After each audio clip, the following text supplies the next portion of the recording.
आज ही के दिन, यही चैत्रीय प्रतिपदा के दिन,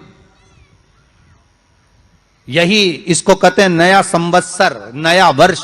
हिंदू धर्म में क्यों कहा जाता है? आज ही के दिन ब्रह्मा जी ने महाराज सृष्टि की रचना करना प्रारंभ करा था। आज ही के दिन भगवान शिव और ब्रह्मा का संवाद हुआ था। सीधे भगवान शंकर ब्रह्मदेव के पास जाकर बोले थे, हे ब्रह्मदेव, आप सृष्टि की रचना करिए। तो ब्रह्मा जी ने पूछा था, सारे नक्षत्र आपने बनाए, सारे दिन आपने बनाए, सारी घड़ियां आपने बनाई, सारा पल आपने बनाया, मनुष्य की श्वास गिनती, काउंटिंग, अर्थात मनुष्य के शरीर की रोमावली, ये सब आपने निश्चित करी है। संपूर्ण ब्रह्मांड की रचना करने वाले, जिनको भगवान शिव ने स्वयं ब्रह्मदेव से कहा है कि ब्रह्मा जी तुम सृष्टि खंड को आगे बढ़ाइए, सृष्टि की रचना करिए। और ये गुणी पूर्णिमा का जो दिन रहता है, चैत्री नवरात्रि जिस दिन प्रारंभ होते हैं, नया संवत्सर जिस दिन प्रारंभ होता है, उस दिन नीम के पत्ते की बंदरवाल लगती है, जो नवरात्रि के 9 दिन तक दरवाजे के बाहर लगी होती है, जिससे घर में कोई नई बीमारी प्रवेश नहीं करती, वो बीमारी बाहर निकल जाती है। इसको नीम के पत्ते की बंदरवाल। नवरात्रि का ये जो आप पहले दिन ही कलश स्थापना होती है और पहले दिन ही आपको ये ज्ञान हो जाए कि बच्चे पूछे कि कलश क्यों रखा जाता है, कलश के ऊपर आम के पत्ते क्यों लगाए जाते हैं, कलश के ऊपर नारियल क्यों रखा जाता है, कलश के ऊपर 9 बार मोली क्यों बांधी जाती है, मोली मतलब लच्छा नाड़ा 9 बार क्यों लपेटा जाता है नारियल के ऊपर, कलश के ऊपर जब रखते हैं।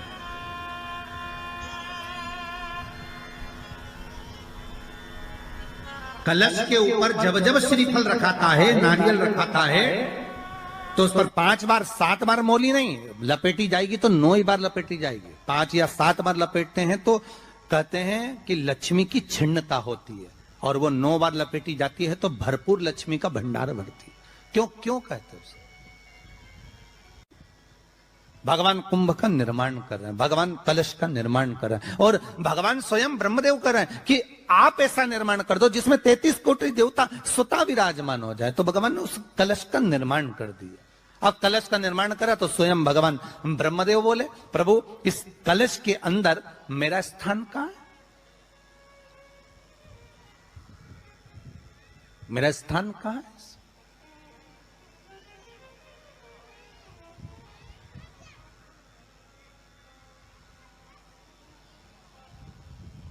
बहुत ध्यान देना महाराज, कलश का जो मुख होता है, उस मुख पर भगवान विष्णु का स्थान होता है। किसका स्थान है? भगवान विष्णु का। थोड़ा सा नीचे आओगे, जहां से कलश का मुख दबा हुआ होता है, वह जगह भगवान स्वयं शिव की होती है। किसकी जगह है? भगवान शंकर की। कलश का अग्रभाग, नीचे का भाग जहां से फैला हुआ होता है, वहां ब्रह्मा का आधिपत्य स्थापित होता है। फिर कलश का जो नीचे का भाग होता है, वो भगवान शिव और शक्ति का स्थान होता है। कलश के बाहरी भाग में, जहां पर बाहर का हिस्सा होता है, उस कलश के बाहरी भाग में 33 कोटि देवताओं को भगवान शंकर ने लाकर विराजमान किया होता है। महाराज भगवान शंकर 33 कोटि देवताओं को निमंत्रण देकर उस कलश में विराजमान कर दिया। कितना सुंदर लिखा है देवी भागवत के अंदर कि जहां कलश की स्थापना होती है, उस जगह पर किसी देवताओं को बुलाने की जरूरत नहीं होती। 33 कोटि देवता उस जगह पर स्वतः विराजमान हो जाते हैं स्वयं। या चैत्र नवरात्रि में, शरदीय नवरात्रि में, आषाढ़ी नवरात्रि में, आदिकादिक पौष नवरात्रि में हम शंकर की, हम जगत जननी जगदम्बा की जब स्थापना करते हैं, या हम नूतन घर का प्रवेश करते हैं, या गणेश जी की स्थापना करते हैं, या कोई दुकान को प्रवेश करते हैं, या कोई शुभ कार्य करने के लिए अग्रण्य होते हैं, तो हम कलश की स्थापना क्यों करते हैं? आज शिव महापुराण में शुरुआत में अपन शिव और पार्वती की यही संवाद को लेकर चलते।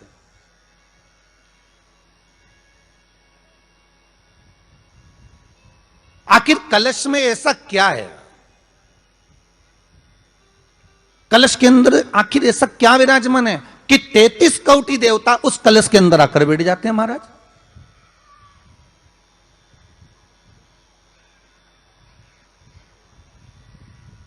आप कोई यज्ञ करने जा रहे हो, आप कोई पोथी पुराण करने जा रहे हो, आप कोई अच्छा कार्य करने जा रहे हो, तो ब्राह्मण देवता कह देते कलश की स्थापना होगी, कलश की शोभा यात्रा निकलेगी, कलश यात्रा निकलेगी, कलश विराजमान होगा।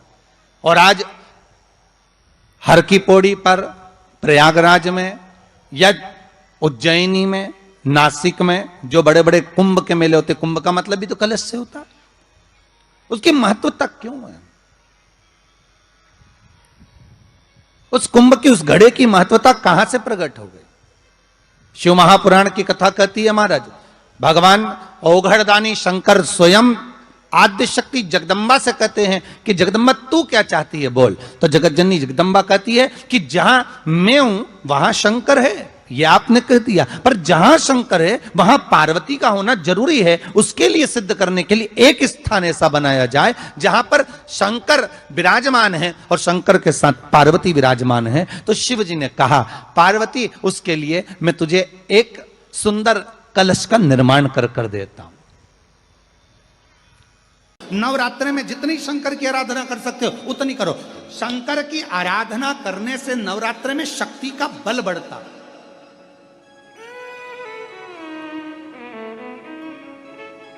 शक्ति का बल। क्यों गुरुजी नवरात्र में शंकर जी की आराधना क्यों करना चाहिए? हमने कहा अगर माता रानी से जो मांगना है तुम्हें, अगर तुमने नवरात्रे में शिव जी की आराधना करिए, शंकर की कथा सुनिए, शंकर की आराधना करिए, शिव स्तुति करिए, शंकर को एक लोटा जल चढ़ाया, मां आद्य शक्ति तुम्हारे पर कृपा करेगी। क्यों? क्योंकि जिस स्थान पर शिवलिंग रखा होता है और जो हस्त कमल है वो मां पार्वती जगत जननी दुर्गा भवानी है। जब हम जल चढ़ाते हैं मां आद्य शक्ति अम्बा जगदम्बा 64 योगिनियों पर वो जल चढ़ जाता है और जगत जननी नवरात्र में प्रसन्न हो जाती है। वो जल की इतनी महत्वता है। आद्य शक्ति को प्रसन्न करना है, नवरात्र में शिव जी को जल चढ़ाओ।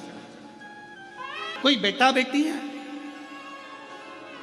कोई एग्जाम दे रहे हैं, कंपटीशन एग्जाम में बैठ रहे हैं, सर्विस के लिए जा रहे हैं, नौकरी के लिए जा रहे हैं, नौकरी नहीं लग रही है, हम कहेंगे लाल पुष्प की पत्तियों को प्रत्येक किसी भी नवरात्रि के अंदर, नवरात्रि के अंतर्गत 9 दिन का तुम नियम बना लो। जैसे कई माताओं का नियम रहता है, मेरा व्रत है, मैं दूध पर, एक गिलास दूध पर व्रत करूंगी, मैं नंगे पैर चलूंगी, मैं ये व्रत करूंगी, मैं वो व्रत करूंगी। मैं बेटा बेटियों से कहूंगा, नवयुवक बच्चों से कहूंगा, अगर आप कंपटीशन एग्जाम में बैठ रहे हो, अपनी पूरी मेहनत करो, पूरा परिश्रम करो, रात दिन एक करो और लगे रहो।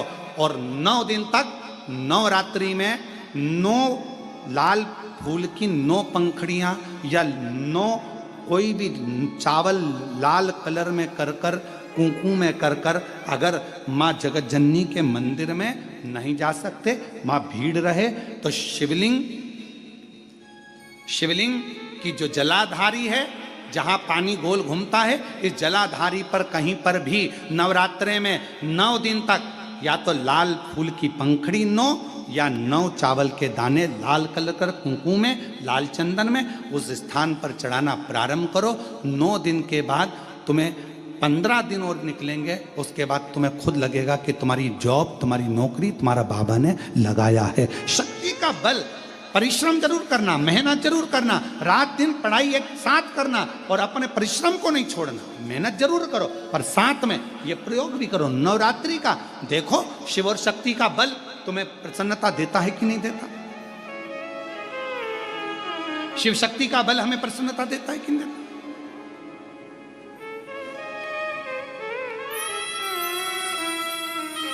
अब कई लोग ऐसे होते हैं, हम नवरात्रि आई है, माता रानी को भज रहे हैं, जगत जननी दुर्गा भवानी को भज रहे हैं, पर शिव जी के मंदिर तक नहीं जा रहे, समय नहीं मिल रहा मंदिर जाने का, क्योंकि माता जी के मंदिर जाते हैं, माता जी को प्रणाम। अरे उस शंकर को पहले भजो, सवेरे उठते से ही पहला 1 लोटा जल शिव को, क्योंकि उसी के माँ जगत जननी हस्तकमल पर जल जाना जरूरी है। शंकर का चढ़ा वो हमें फल प्रदान करे, सुख दे, आनंद का। और महादेव नमन चरणों में स्वीकार कीजिए, सबका किया है मेरा भी उद्धार कीजिए, उद्धार कीजिए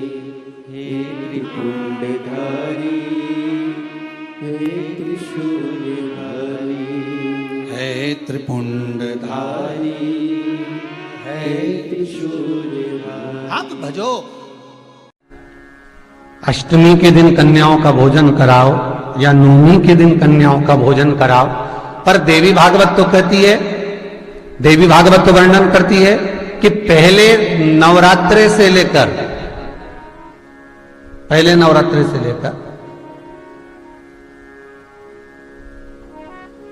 नौमी तिथि तक जितने दिन देवी के होते हैं, प्रत्येक दिन में आप किसी भी दिन कन्याओं का भोजन करा सकते हो, पहली रात्रि से लेकर, पहला दिन से लेकर।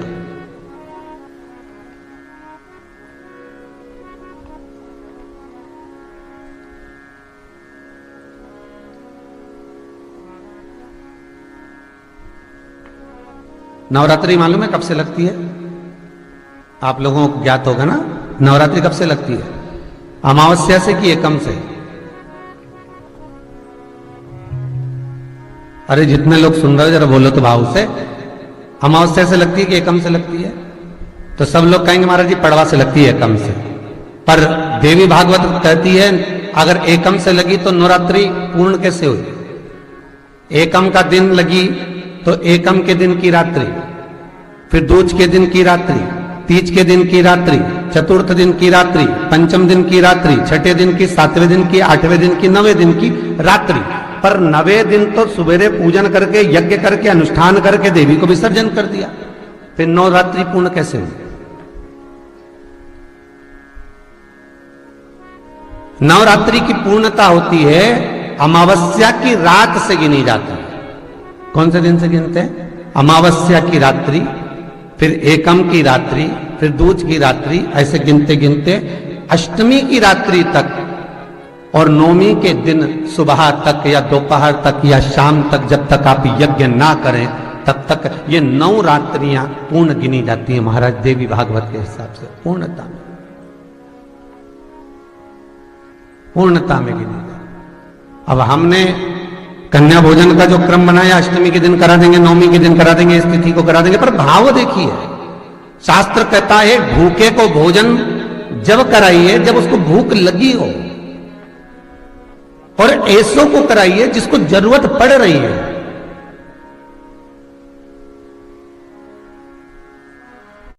और नवरात्रि में भी देवी की आराधना का एक स्मरण का सुख है महाराज। ज्योत का विधान है, नवरात्रि में देवी की ज्योत लगती है, अखंड ज्योति लगती है, जवारे बुआए जाते हैं, कलश लगता है।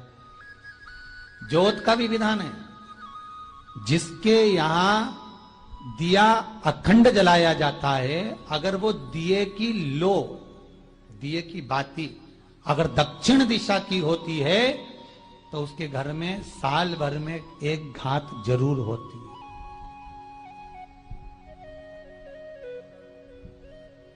जो दिया अखंड जलता है उसकी बाती का मुख दक्षिण का नहीं होना चाहिए। अगर आपने देवी भागवत का स्मरण करा हो, देवी भागवत को अगर सुना हो, तो देवी भागवत में स्पष्ट किया गया कि पूर्व की ओर मुख करा हुआ दिया, अर्थात पूर्व की ओर ज्योत जो जलाई जाती है वो संपदा की वृद्धि करती है।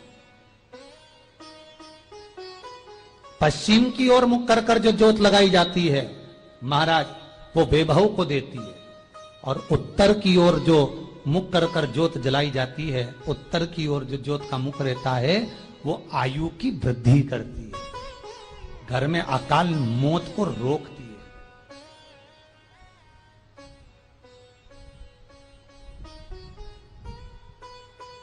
रात्रि का जो भाव तत्व है उसको भी अच्छे से समझ लेना, लाभ तत्व प्रदान करना। और नवरात्रि में भी अगर आपकी कोई कामना है, आपकी अगर इच्छा है, आपका मन है, तो जगत जननी की आराधना करो।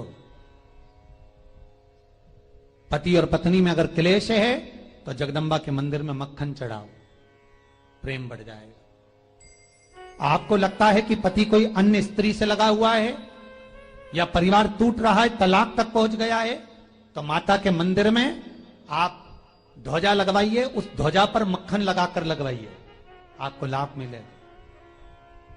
महाराज यदि आपको लगता है कि बच्चे बहुत ज्यादा अपशब्द बोल रहे हैं, मुंह चला रहे हैं, और प्रेम नहीं रख रहे तो माता के मंदिर में लाल पुष्प, लाल चंदन और लाल चूड़ी माँ को समर्पित करिए, प्रेम बढ़ेगा। बच्चा कभी आप जी से कम नहीं बोलेगा, प्रेम की भाषा निकलेगी मुझसे। मां जगत जननी की आराधना, जगदम्बा की उपासना। नवरात्रे में 9 दिन में से कोई एक दिन ऐसा ले लो जिस दिन कन्याओं का भोजन कराओ, साथ में उनको लाल चुनरी ओढ़ाओ या कोई लाल वस्त्र, लाल पूजन की सामग्री उनको दो, सुख मिलेगा, आनंद आएगा। क्यों बोते हैं? उसको बोने का कारण क्या है?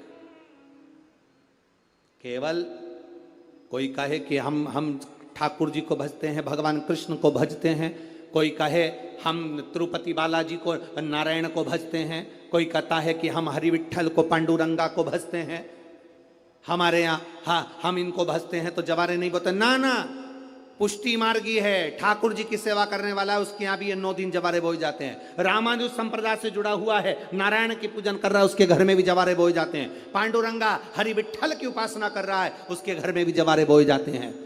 जवारे का महत्व हमारे यहाँ शास्त्र कहता है। क्या महत्व है उसका, क्या फल है उसका?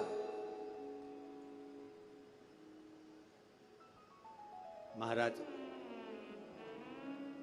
जब देवी माता ने दुर्गा भवानी को पंचायत में बुलाया गया, शिव पंचायत में मां दुर्गा बैठी हुई है, और शिव पंचायत में जब दुर्गा भवानी बैठी,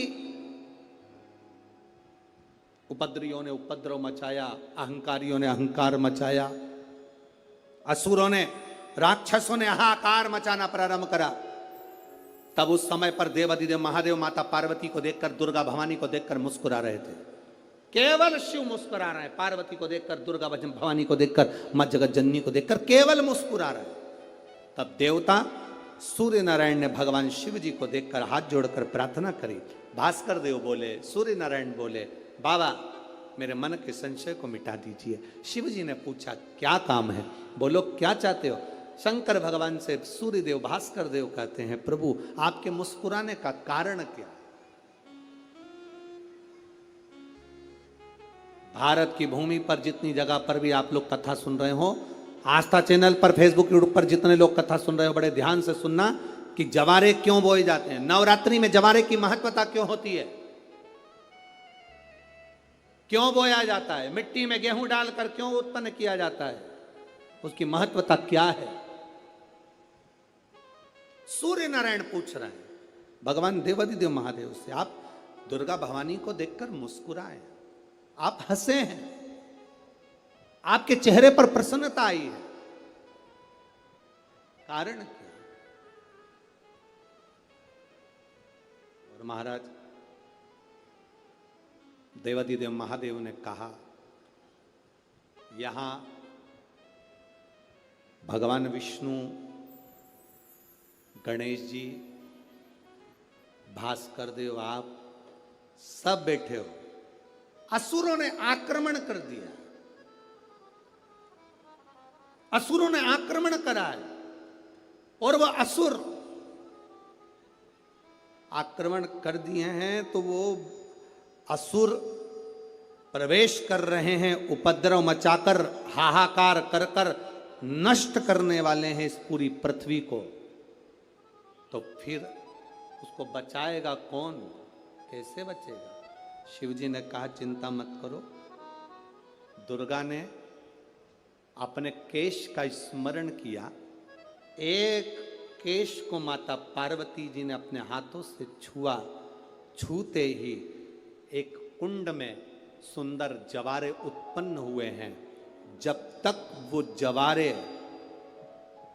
बड़े नहीं हो जाते, जब तक वो जवारे थोड़े प्रबल नहीं हो जाते, तब तक एक भी असुर प्रवेश नहीं कर सकता, हाहाकार नहीं मचा सकता और अंदर आ नहीं सकता। शिव महापुराण की कथा कहती है, जवारे जिसके यहाँ बोए जाते हैं, जवारे का, आप लोग कहते हैं कहीं पर देवी जी बैठी हैं, किसी के यहाँ मिट्टी की मूर्ति आई, 21 फीट की, 41 फीट की, 15 फीट की, 10 फीट की, 25 फीट की देवी जी की प्रतिमा स्थापना हुई।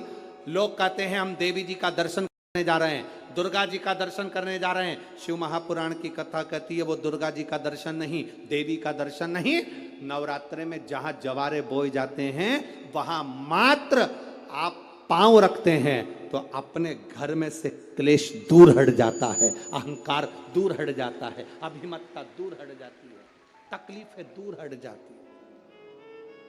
जिसके घर में जवारे बोए जाते हैं वहां से अहंकार, काम, लोभ, आसक्ति, वासना, तृष्णा और दुख, तकलीफें दूर हट जाती है। तो जवारे का मूल तत्व आनंद, सुख।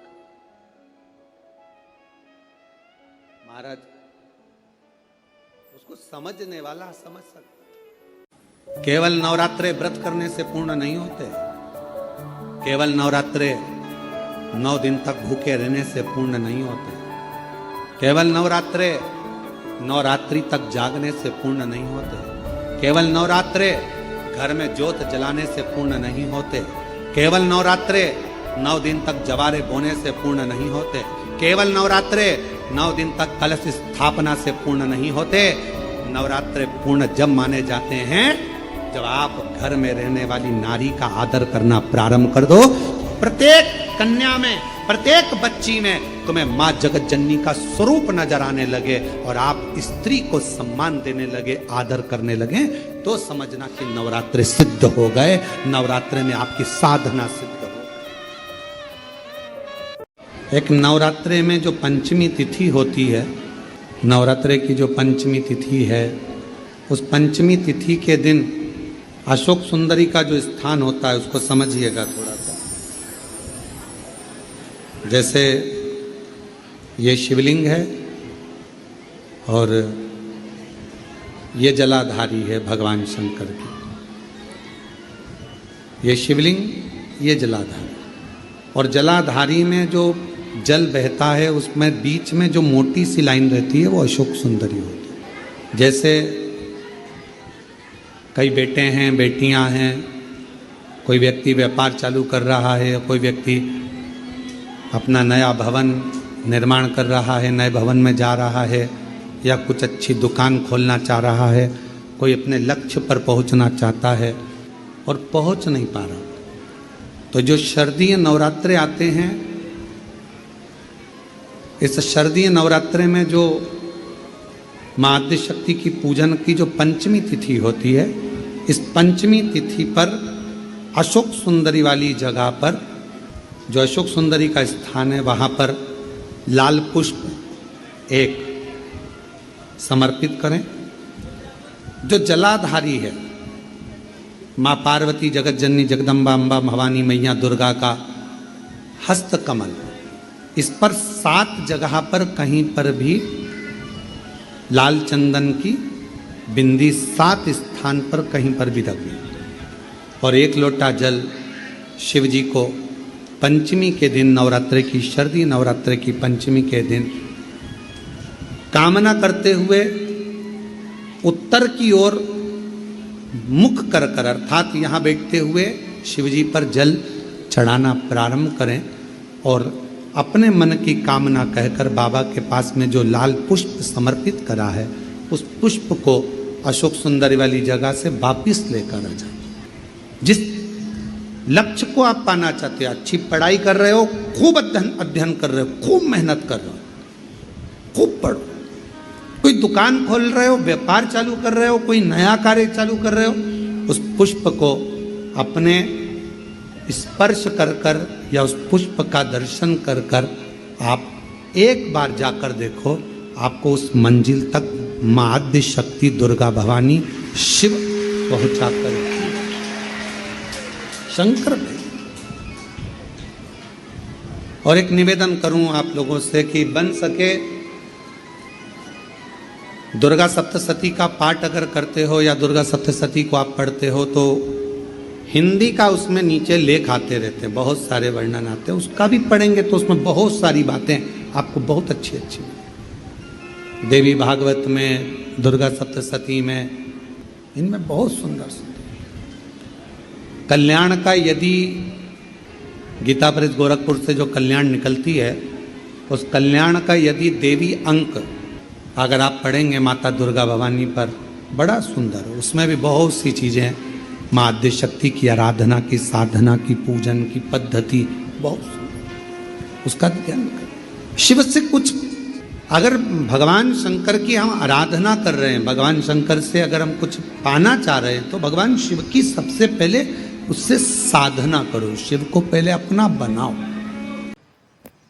आज से नवरात्रे प्रारंभ हुए हैं, 9 दिन तक। अगर आपको ऐसा लगता है कि शिव जी आप बाबा मेरी नहीं सुन रहा, बहुत संघर्ष का जीवन चल रहा है, बहुत परेशानी का जीवन चल रहा है, बहुत कष्ट का जीवन चल रहा है, और कोई मंजिल, कोई राह, कोई मार्ग दिख ही नहीं रहा, तुम्हारा कैसा भी दुख है, जो आज से 9 दिन तक का एक नियम ले लो। मुझे शिव जी के मंदिर में अशोक सुंदरी वाली जगह पर एक बेलपत्र माँ हेमवती माता के नाम से, कौन सी माता?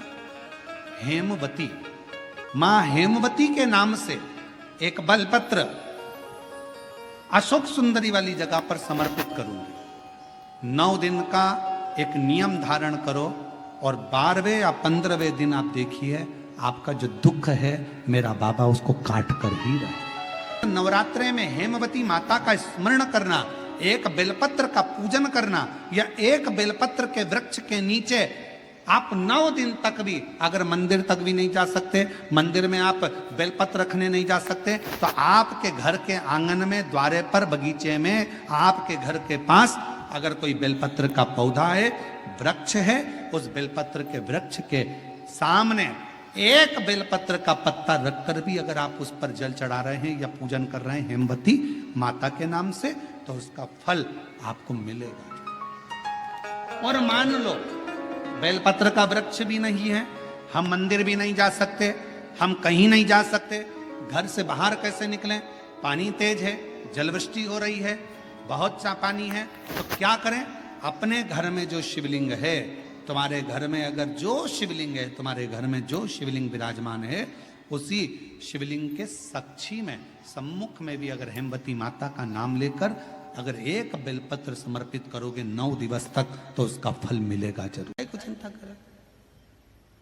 अम्बे है मेरी माँ, दुर्गा है मेरी माँ, बोलो जय माता दी, बोलो बोलो बोलो जय माता दी, बोलो बोलो। वो साधारण नहीं हो सकती महाराज, सहज नहीं। कि मन मेरा मंदिर, आंखें दिया बाती, होठों की है तालियां, रोम फूल बाती, रोम रोम जीवा तेरा नाम पुकारती, आरती ओ मैया आरती ओ, शेरा वाली है माँ तेरी आरती, लाटा वाली है माँ तेरी आरती। ओ मन मेरा मंदिर, आंखें दिया बाती, होठों की है तालियां, रोम फूल बाती, रोम रोम जीवा तेरा नाम पुकारती, आरती ओ मैया आरती ओ, तेरा वाली है माँ तेरी आरती, ओ लाटा वाली है माँ तेरी आरती, ओ कमला रानी है माँ तेरी आरती। ओहो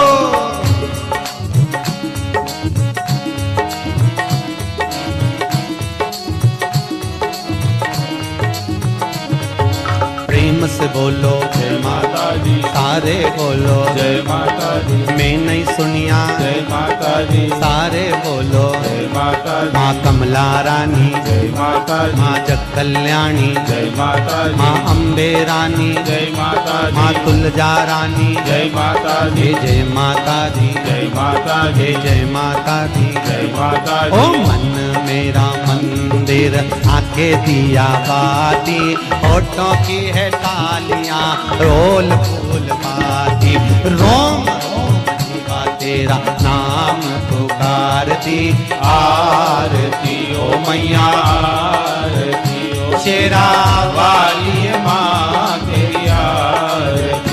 कमला रानी है माँ तेरी आरती, आरती ओ तुलजा रानी